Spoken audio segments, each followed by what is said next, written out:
It always starts the same way. You roll over in the dark, eyes barely open, and glance at the clock. 3:00 a.m. on the dot. No alarm, no sound outside, just a soft, heavy silence pressing against your chest. And yet, you're awake. Not the kind of awake that comes from too much coffee or a restless dream. No, this is different. You're called awake, like something or someone knocked gently from the inside. You sit up, slowly. There's no panic, but there's a strange stillness in the air. The kind of stillness that feels more like presence than emptiness. Your heart isn't racing, your mind isn't thinking much, yet something deep inside is watching, listening, waiting. You tell yourself maybe it's just age, hormones, or maybe stress from the day. You try to go back to sleep. You shift the pillow, adjust your legs, turn over, again. But your body's not having it. Something inside you has already woken up, and it's not ready to close its eyes again. You lie there staring at the ceiling, and in that in-between place between the hush of night and the first stirrings of dawn, a question surfaces quietly. Why this hour? Why do so many people, especially after a certain age, keep waking up around this exact time?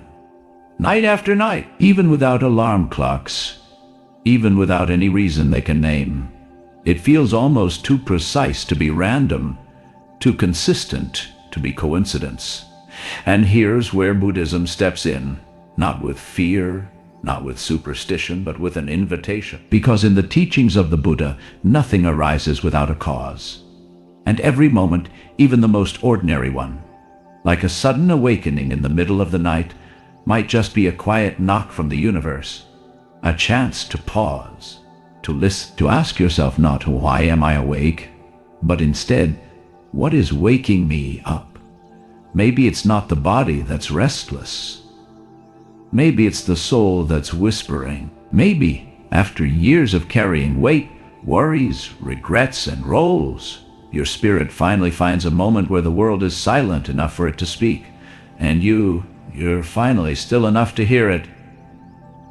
That's where we begin. Not with answers, but with a question that has stirred thousands through centuries. What if 3 a.m. isn't a disturbance, but a doorway? Let's walk through it together. There's something about the hours before dawn that feels older than time. A kind of silence that doesn't just fall over the world. It settles within you. If you've ever been awake at 3 a.m., you know it's not like 1 a.m. or even 5. The city isn't just quieter. It feels like it's paused. Birds haven't begun to sing. The world hasn't started its rituals. There's just a hum, a still ancient hum that doesn't come from outside. It comes from within. And here's where Buddhism offers something profound. Across centuries, spiritual practitioners have known this hour well. They didn't dread it. They didn't try to silence it with pills or noise. They leaned into it. Because in the ancient Buddhist texts, this hour, around 3 a.m., is known as the Brahma Muhurta. Roughly translated, it means the divine moment. It falls about 1.5 hours before sunrise, the time when the world is most still, and the veil between the seen and unseen becomes whisper thin. In traditional Buddhist monasteries, monks don't sleep through this time. They wake up into it. This is the hour they rise, not with grogginess or complaint, but with purpose. They open their eyes while the rest of the world dreams. They chant, breathe, sit in meditation, or walk gently through the earth. Because this window, they believe, is when the soul is most alert, even if the body is not. The mind is quieter. The ego hasn't fully turned on. And what's left is raw awareness. But you don't have to be a monk in saffron robes to feel it. You don't need a temple or a bell to wake you.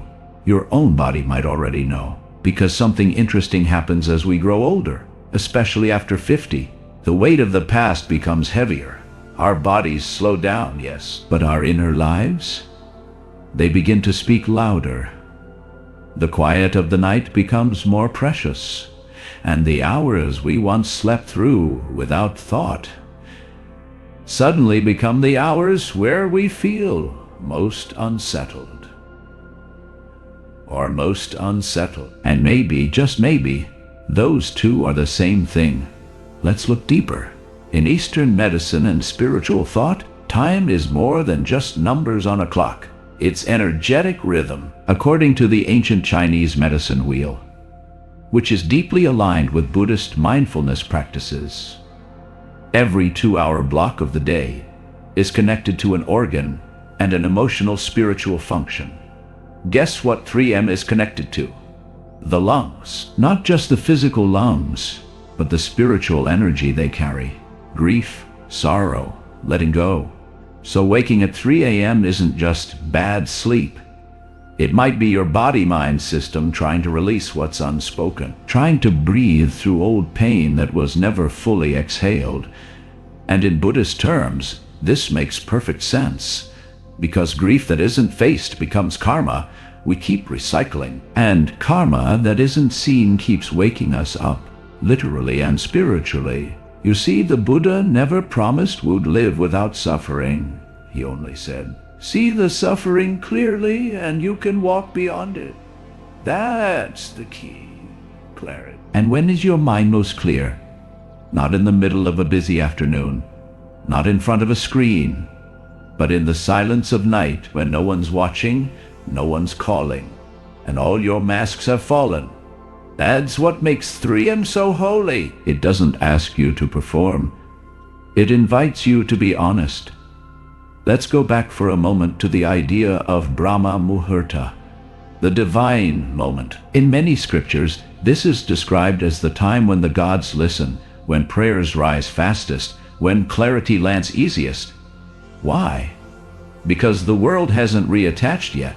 The distractions of the day haven't begun. The mind hasn't scrolled, scheduled, or spoken yet. So it's raw, pure, still. And in that stillness, something can be heard. Not a voice, exactly, but a knowing. Have you ever just known something, even when you couldn't explain how? That's the kind of knowing that 3 a.m. brings. It's subtle, but it's sharp, and if you're quiet enough, it might just tell you exactly what needs to be healed. One man, we'll call him Matthew, came to this realization in his 60s. He wasn't a Buddhist. He worked in real estate, loved jazz, and rarely meditated. But for months, he kept waking up at exactly 3:12 a.m. every night. At first, he brushed it off. Too much coffee. Maybe he needed blackout curtain. But even when he slept at his friend's cabin in the mountains, no lights, no sound, no caffeine, it happened again. 3:12 a.m., eyes wide open. Eventually, out of frustration, he gave up trying to sleep and just sat, not scrolled, not turned on the TV, just sat.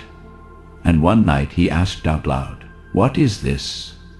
Why does this keep happening?" And in the quiet, he didn't get a voice, but he got a memory of a woman he loved 30 years ago, of a regret he had never made peace with, of something he'd buried so deep that only the silence of 3 a.m. could dig it up. He cried, he wrote, he lit a candle, and from that night on, every time he woke at 3:12 a.m., he took it as a moment of meeting, not disturbance. He still wakes up sometimes, but now he calls it his soul's check-in hour, his small appointment with what's real. So what if that's true for you too? What if 3 a.m. isn't insomnia, but intimacy? What if it's your karma's gentle knock, not to punish, but to awaken, not to scare, but to soften? You don't need to chant mantras. You don't need to sit in full lotus, but you can place your hand on your chest. feel the breath, and whisper, "I'm listening." That's a Buddhist practice too.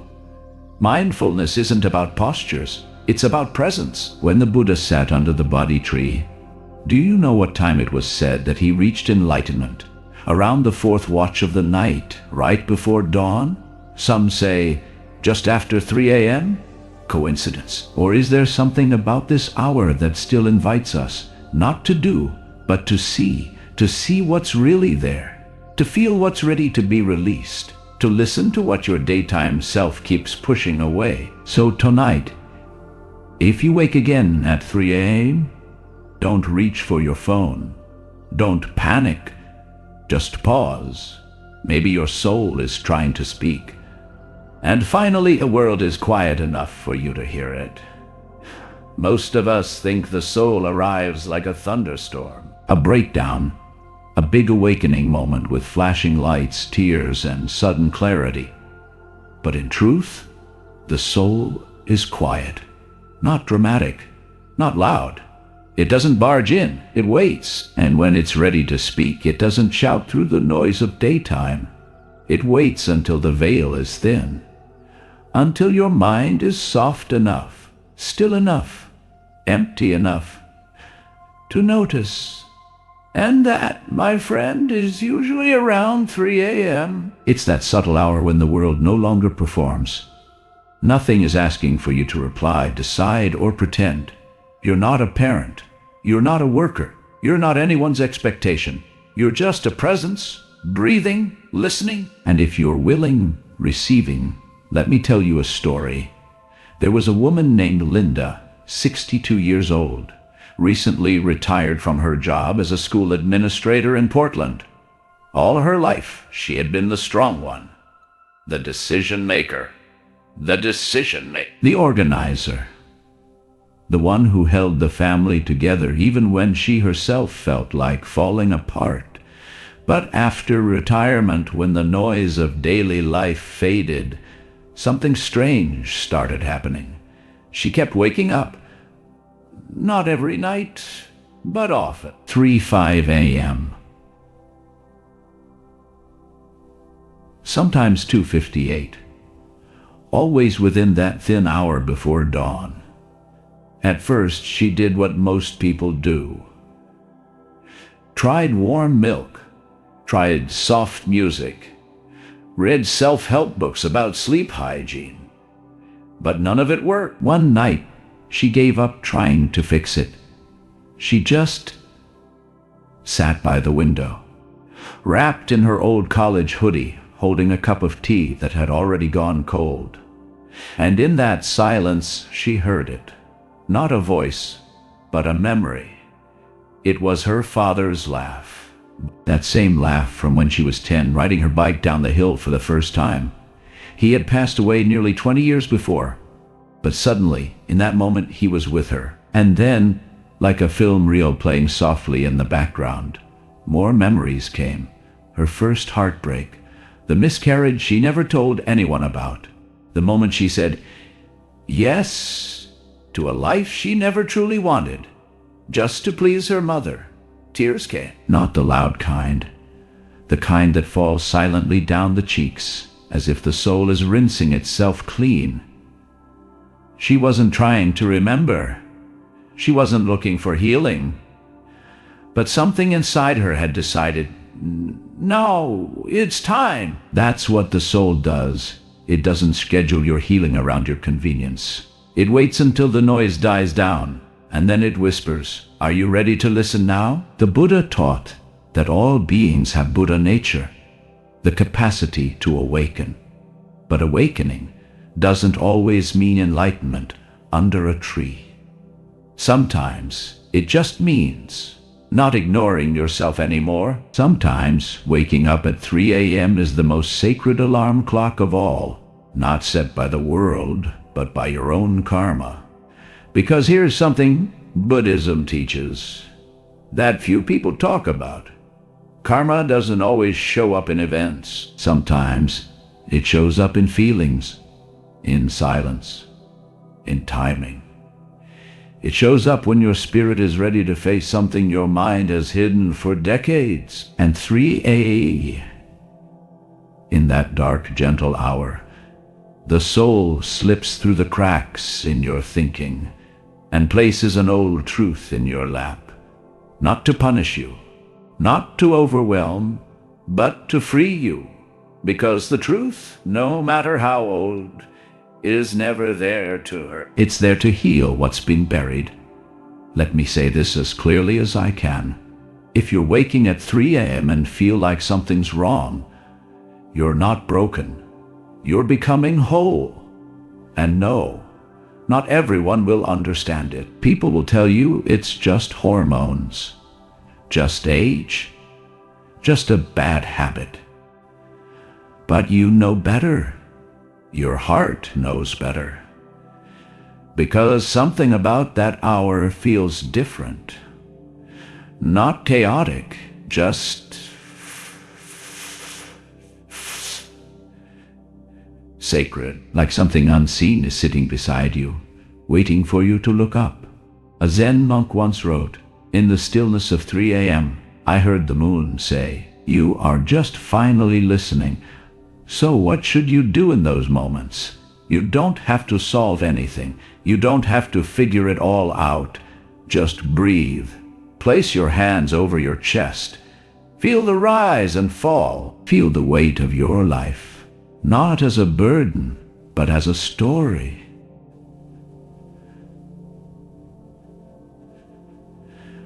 That is still unfolding. Let your breath become your anchor. And then, if you feel safe, ask yourself a question. What wants to be seen right now? Not answered, just seen.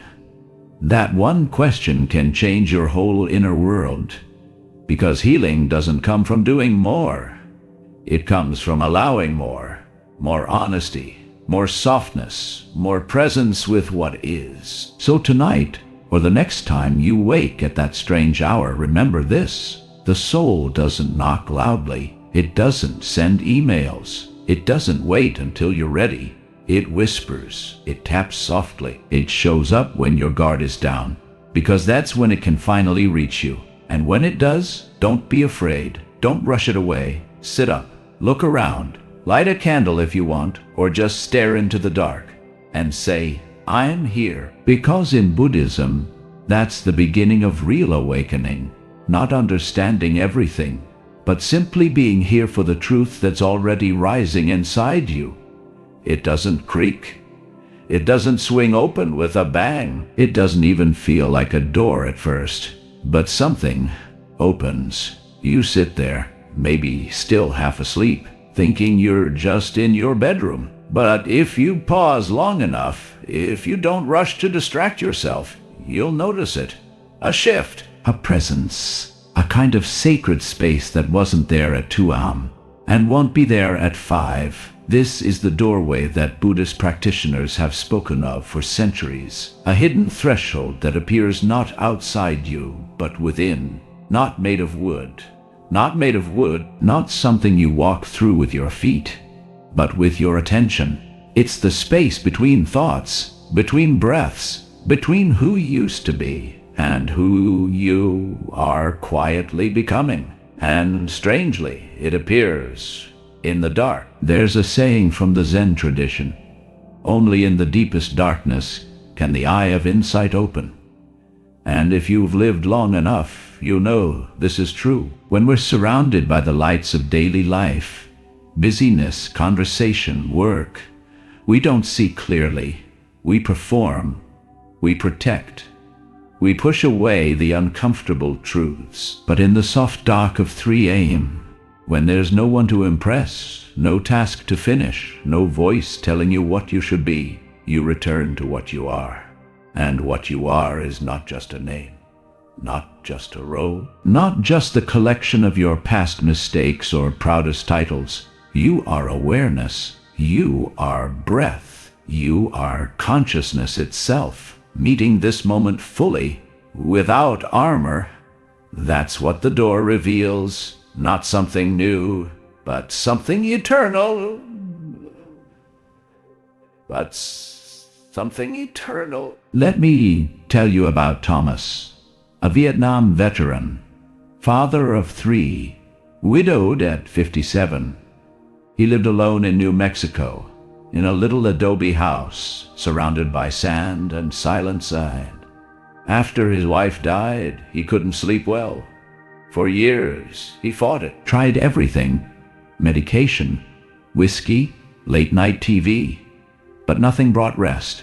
One night, exhausted by his own resistance, he gave up. He sat outside in the cold desert wind, wrapped in his wife's old sweater, and stared at the moon hanging over the ridges.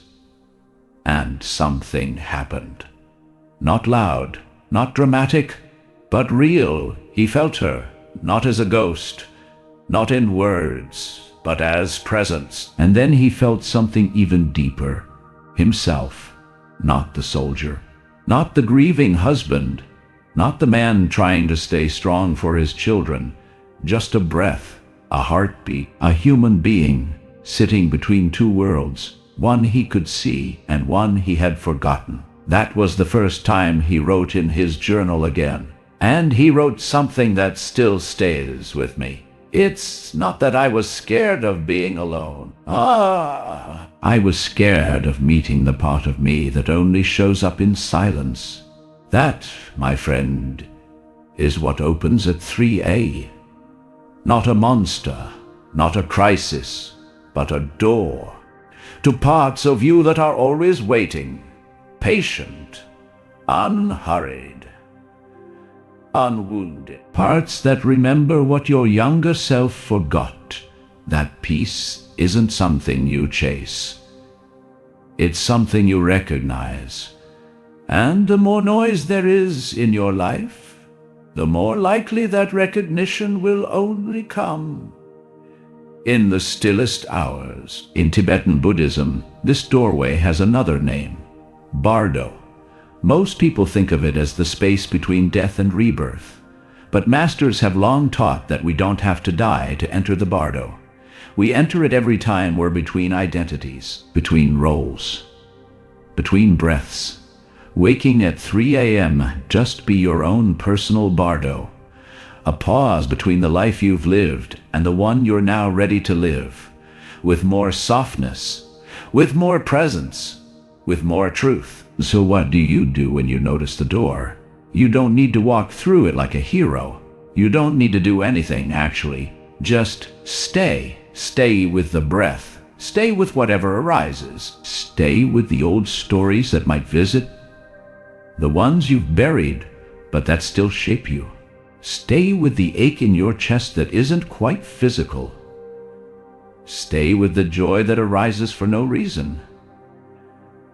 Let the door open. Let the wind move through it. Let your soul stretch its legs a little. It's been cramped inside for too long. Buddhist teacher Thich Nhat Hanh once said, "You are more than what you think you are. You are also the silence between the thoughts." At 3 a.m. the world finally gives you a chance to feel that. No noise, no identity, just space. And in that space, you remember, you're not trying to become peaceful. You already are. You just forgot. So tonight or the next time you find yourself awake in that sacred hour, don't see it as a problem. See it as an opening. A chance to sit with yourself. Not your roles, not your fears, just you. The door doesn't stay open forever. Morning will come. Emails will return. The mask will slip back on. But for now, you are free. You are alone, and that is holy. You are alone, and that is powerful. You are aware, and that is the beginning of awakening. Let the door stay open. Let it teach you. Let it change you, because no one walks through that kind of silence and remains the same. It's not always the body that wakes first. Sometimes it's the pain. Not the pain of injury, but the ache of something unresolved, something old, something you've carried so long, you forgot you were still carrying it. It lies quietly under the surface during the day, disguised as busyness, tension, fatigue, distraction. But at 3 a.m., when the noise falls away and you're alone with yourself, it stirs. It rises like smoke from a slow-burning fire. And suddenly, you're awake, eyes open, heart heavy, mind racing, or totally still. But you know something isn't right. And that something doesn't come from outside. It comes from inside. From years of emotions you never got to fully feel. From words you never said. From grief you were too busy to sit with. From choices that felt right at the time, but never sat right in your soul. Buddhism has a word for this: Dukkha. It's often translated as suffering, but it's more subtle than that. It's the discomfort of carrying something that no longer fits, a life that doesn't feel aligned, a role that you've outgrown, an identity you've maintained for others, but not for yourself. And in the silence of 3 when no one's watching, you finally meet it. That quiet grief, that tension in your chest, that weight on your rib cage that isn't medical, but emotional. It's not your fault. We live in a world that doesn't give us space to grieve, to pause, to process. We move from one responsibility to another. One job, one bill, one conversation, one task, without ever checking in with the one thing that never stops moving, our inner world. But here's the truth. The body remembers. The soul remembers. And when both run out of space to hold what we ignore, they wake us up.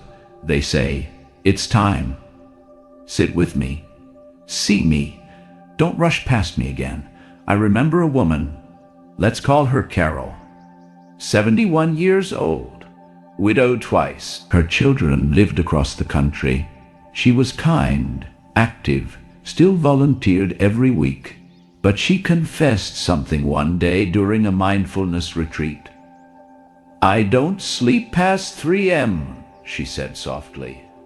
"I lie there staring at the ceiling." But it's not insomnia. It's something else. Like something inside me refuses to rest. And then her voice cracked. She looked down at her hands, trembling slightly.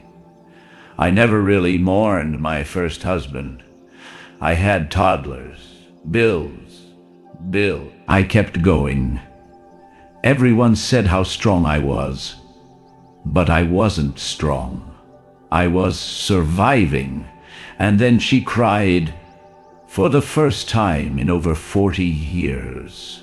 Not loudly, not messily, just honestly. The kind of tears that cleanse something deeper than skin. The kind of release that finally gives the body permission to rest. That's what 3 a.m. gives us. Not punishment, not anxiety, but a mirror. And in that mirror, we don't just see what's wrong. We see what's ready. Ready to be felt. Ready to be healed. Ready to be forgiven. Buddhist psychology teaches that our emotions are not problems. They are messengers. Each feeling, grief, regret, anger, even numbness, is a doorway to understanding. The trick is not to suppress them, not to label them, but to sit with them, gently, like you would with a child who had a nightmare. Try this next time you wake at that quiet hour. Don't ask, "Why can't I sleep?" Instead, ask, what part of me is asking to be seen? Is it the part of you that was silenced as a child? Is it the version of you that never got to grieve properly? Is it the teenager in you who made a mistake and still hasn't forgiven themselves? Or maybe it's just the tired version of you, the one who's held everyone else together for decades and now just wants to be held by you. Let your breath guide you. Place your hand on your heart. Feel the rise and fall, not to control it, but to meet it. Say silently, "It's okay. I'm listening now." And just like that, you shift from fighting the night to honoring the truth. You're no longer waking up because of pain. You're waking up with it, meeting it, welcoming it home. The Buddha taught that liberation doesn't come from escaping the world.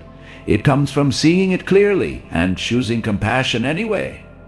And choosing compassion anyway. That includes the world inside you, your inner fears, your buried grief, your unresolved emotions. 3M is not chaos. It's an opportunity, a sacred hour when everything you've pushed away rises not to hurt you, but to be loved back into wholeness. So let yourself feel it. Cry if you need to. Write. Breathe. Whisper a name you haven't said aloud in years. Say sorry, even if they can't hear it. Say thank you, even if it's too late. Say goodbye, even if the goodbye should come long ago. And then, just be. Let the silence be enough. Let the ache soften. Let your body begin to trust the bed again. Not because everything is fixed, but because something has been seen. And in Buddhist wisdom, what is seen clearly no longer needs to control you. This is emotional freedom. And it starts in the dark at 3 a.m. when the soul is ready. And you finally are too. By now, maybe you've begun to feel it. That 3 a.m. isn't an interruption. It's an invitation. Not to get up and do more. Not to scroll, but to simply be awake and present in a way that daytime rarely allows. Still, when it happens, when you find yourself alone in that fragile hour, it's easy to feel overwhelmed.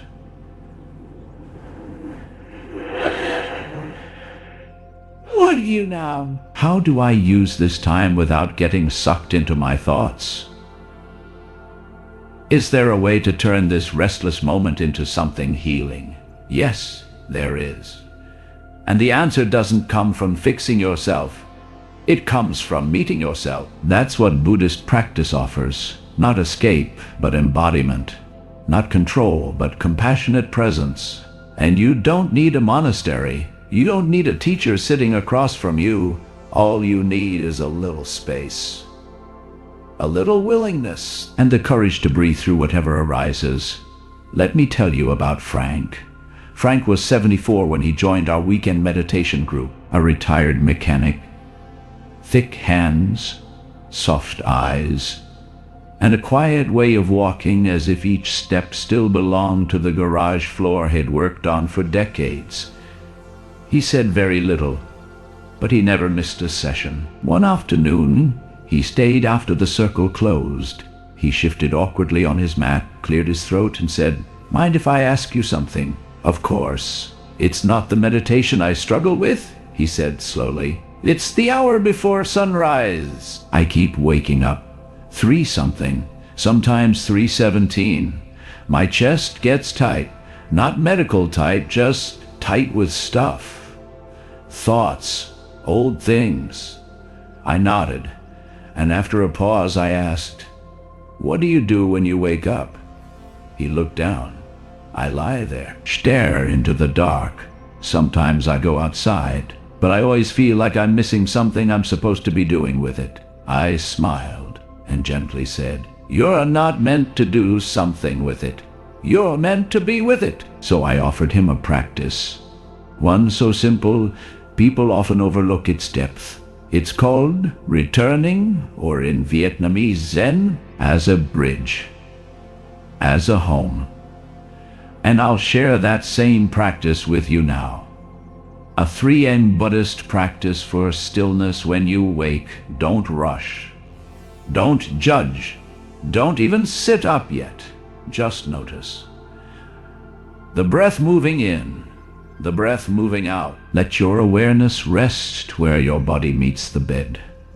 Feel your weight. Feel your weight. Feel gravity holding you like the earth herself is saying, I've got you. Then gently place one hand on your chest, or both, if that feels comforting. Let your breath become your anchor. Not deep, not dramatic, just real, just yours. And then say silently with your breath, inhale, I am here. Exhale, this is enough. You're not chasing sleep. You're returning to present. And when the thoughts come, and they will, greet them like old neighbors. Don't fight them. Don't feed them. Just nod and return over and over, breath by breath. I am here. This is enough. That's it. That's the practice. That's the practice. It sounds small, but it's not. It's everything. Because in those minutes, maybe 5, maybe 30, you're teaching your nervous system how to settle. You're telling your old fears, you don't have to scream. I hear you. You're reminding your soul you're not alone. And most of all, you're remembering that presence heals what thinking cannot. That's what Frank discovered. He came back the next week with a lightness in his face. Didn't say much, but at the end of the session, he caught my eye and said, 317 again. But this time I didn't resist. Just laid there, hand on chest. Breathed like you said. And it felt like someone I lost came back to sit with me. Maybe it was just me. He smiled. I think that was the first time in 40 years I wasn't afraid of the dark. That's the gift of a practice.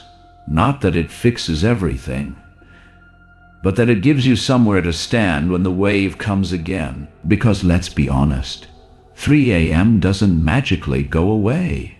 Even monks wake up at strange hours. Even Buddhas in their lifetimes face shadows in the night. But they learn to meet them differently. With breath, with softness, with awareness instead of avoidance. That's the practice.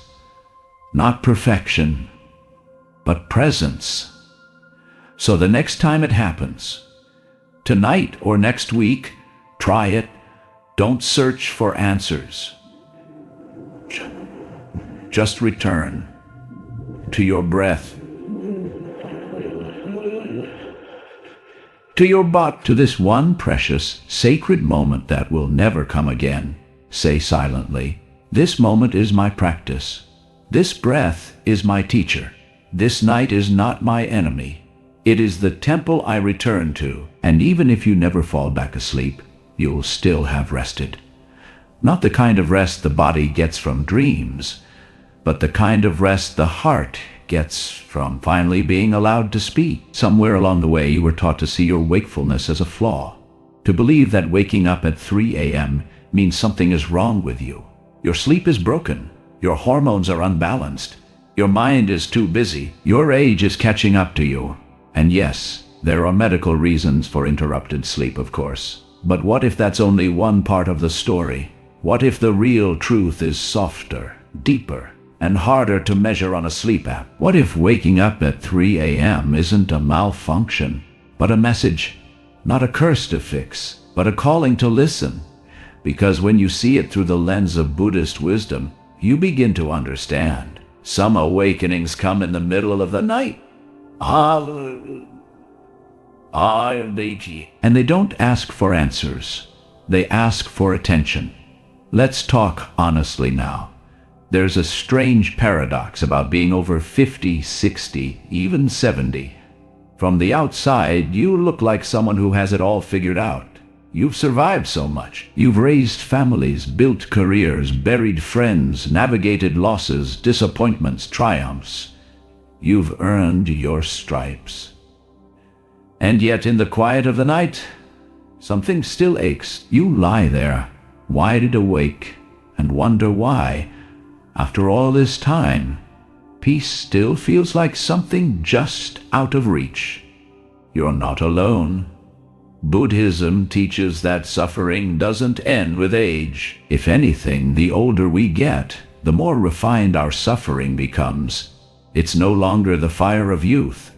It's the quiet weight of regret, the soft whisper of "did I live true?" The lingering presence of people we miss, versions of ourselves we abandoned, dreams we let go of for the sake of duty. And when the world sleeps, those questions wake up. And they knock, not loudly, not angrily, but insistent. This isn't punishment. This is grace. Because what's happening at 3 a.m. is not a breakdown.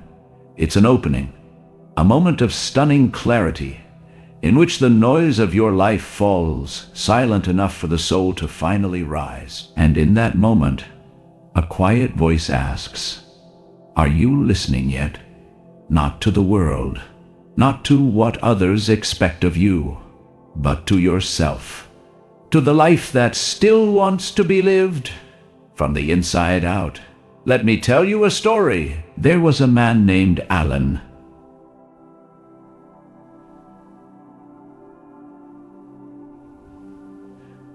Retired postal worker, married 41 years. No one would call him spiritual, but for 3 months straight he kept waking up at 3:09 a.m. every night. He started setting his alarm just to check, and it confirmed what he already knew. It wasn't random. He tried podcasts, melatonin, even bourbon. Nothing helped. So finally, one night, he gave up the fight. He got out of bed, went to the living room, and sat in his old recliner. He didn't pray, didn't chant, just sat. And for the first time in years, he let his thoughts land. He thought about his father, the man who never told him, "I love you," and died before Alan could say it back. He thought about his younger brother, who disappeared into addiction, and whose last voicemail Alan never returned. He thought about himself, about the version of him that used to write poetry before life became too heavy to be creative. And then he cried, not like a child, like a man who finally realized he still had time to speak, to forgive, to come back. That moment changed his life, not because he fixed anything, but because he finally answered the call. He started writing again, not for publishing, just for himself. He called his daughter, the one he hadn't spoken to in years. The next week, she brought his grandson over for the first time. And from that night forward, Alan still woke up at 3:09 a.m., but now he smiled when it happened. He called it his spiritual smoke break. He'd sit, breathe, let the silence show him what needed to be seen. And then, only then, he'd return to bed. Not as a man trying to sleep, but as a man who had listened. This is what Buddhist practice teaches us, that the soul doesn't force itself. It calls over and over, softly, through patterns, through restlessness, through the ache that won't go away. And if we're brave enough to stop labeling that ache as wrong, we begin to meet it differently, not as a problem, but as a guide. Because here's the secret, that restlessness you feel, it's not an enemy.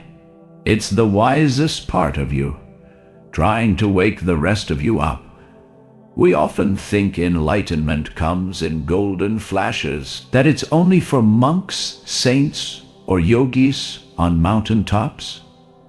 But in Buddhism, enlightenment simply means this: awareness, here and now.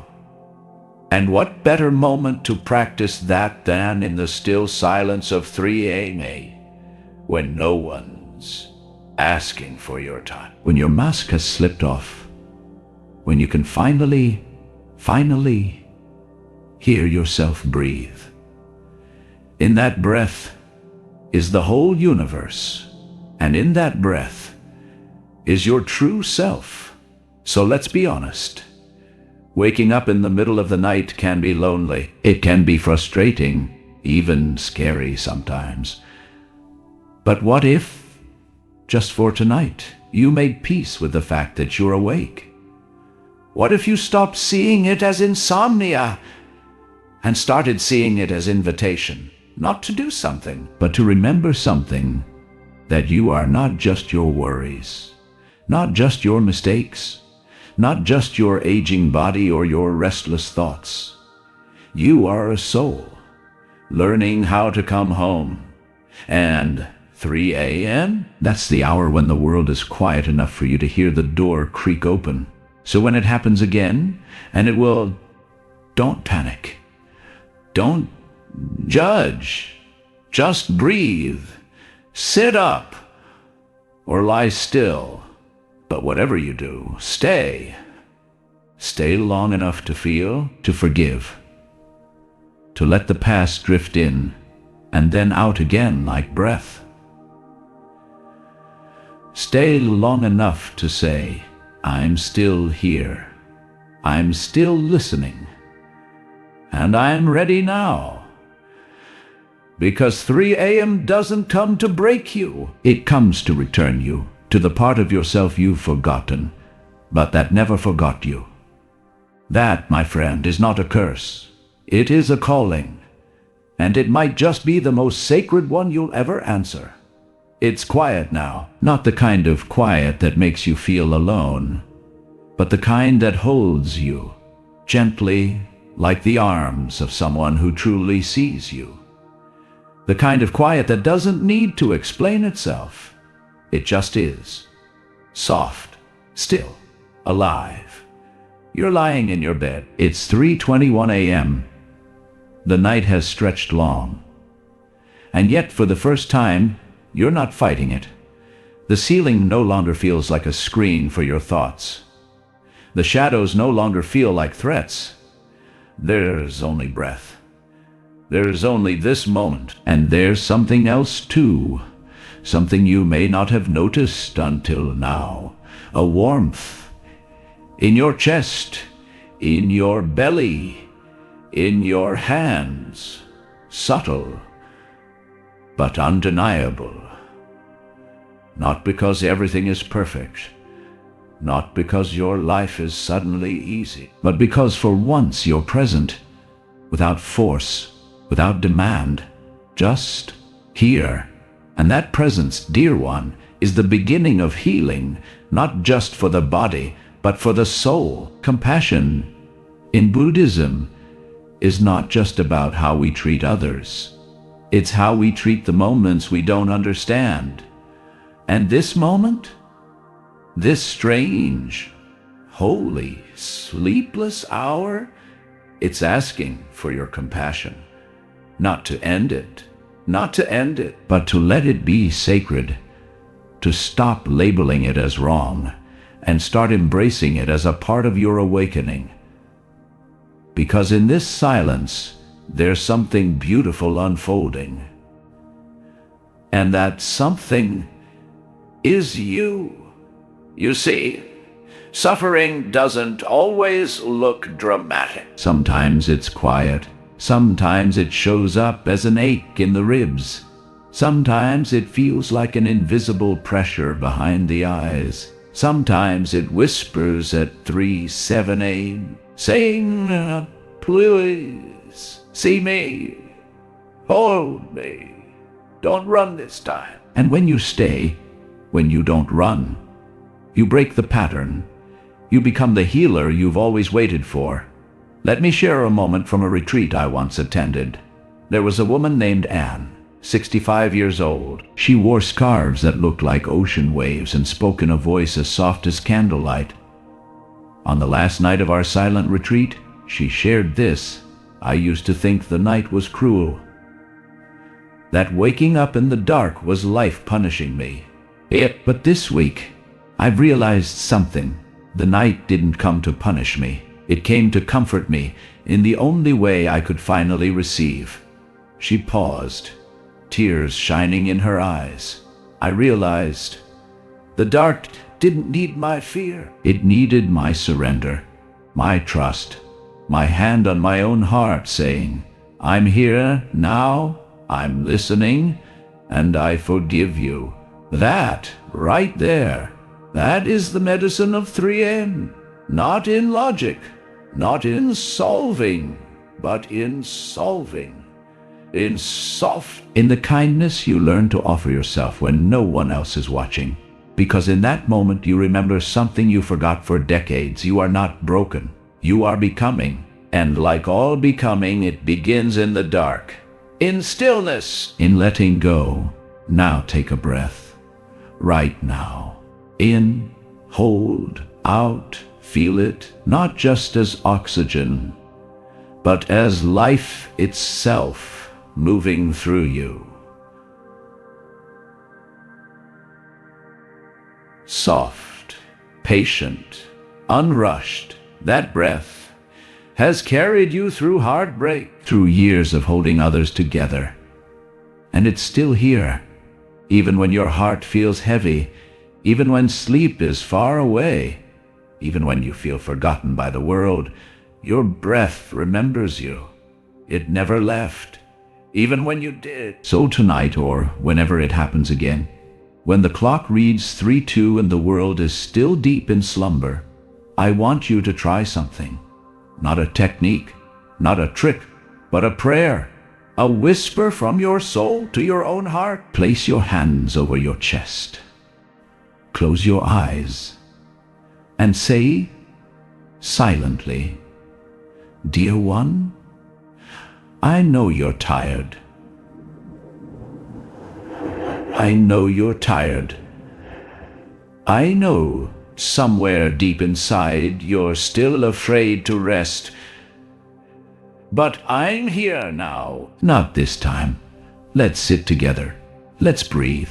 Let's be whole, even in the dark. And then say no more. Just breathe. Let the words settle into your bones. Let the silence hold you like a river holds the moon. Because that silence, it's not empty. It's full of memory, mystery, mercy. And it will heal you, not all at once, but over time. In ripples, in warmth, in small, invisible ways you won't always notice, until suddenly you do. Let's not rush to the sunrise. Let's not push away the night.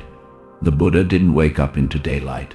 He awakened under the stars, in the dark, with the earth beneath him and the fig tree above. He sat still, he faced Mara, the demons of fear, doubt, craving, illusion, and he didn't fight them. He simply stayed. He saw them. He named them.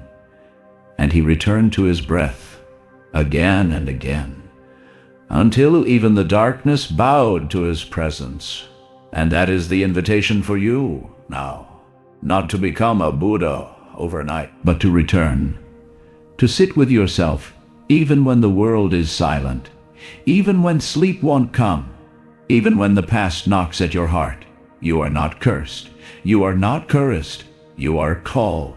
And you are not alone. Because every time someone, somewhere, wakes up at 3 a.m. and chooses presence over panic, kindness over shame, breath over fear, they light a candle in the darkness. And maybe, just maybe, your candle is the one someone else needed. So tonight, rest if you can. But even if you cannot, be gentle. Watch the way the curtains move in the still air. Feel the coolness of your pillow. Trace the rhythm of your chest. And know, in this moment, you are okay. Maybe not perfect, maybe not finished, but okay, here, alive, awake, and that, dear one, is already more than enough. May you be free from fear. May you be held in compassion. May your 3 M's become sacred ground. And may you always remember, You were never lost. You were simply being called home. If this message found you in the quiet hours, and if something in your heart softened while listening, then know this: you are not the only one awake. Across the world, in different time zones, others too are rising in the dark. Not out of fear, but because something inside them is ready to heal. And in this space, this silent, sacred hour, we are quietly holding hands. So, if tonight you feel a little less alone, a little more understood, a little more at peace with the mystery of 3am, I invite you to stay close. Subscribe to this channel so that each night or whenever your soul feels heavy, you'll know where to return. And if you feel moved, share this with someone you love, because sometimes the right words at the right hour can change a life. Leave a comment below. Let us know what calls to you at 3am. And remember, your healing is not late. Your presence is enough. And your path, though quiet, is deeply, deeply sacred. Until next time, may you rest in peace, wake in stillness, and walk gently in the truth of who you are.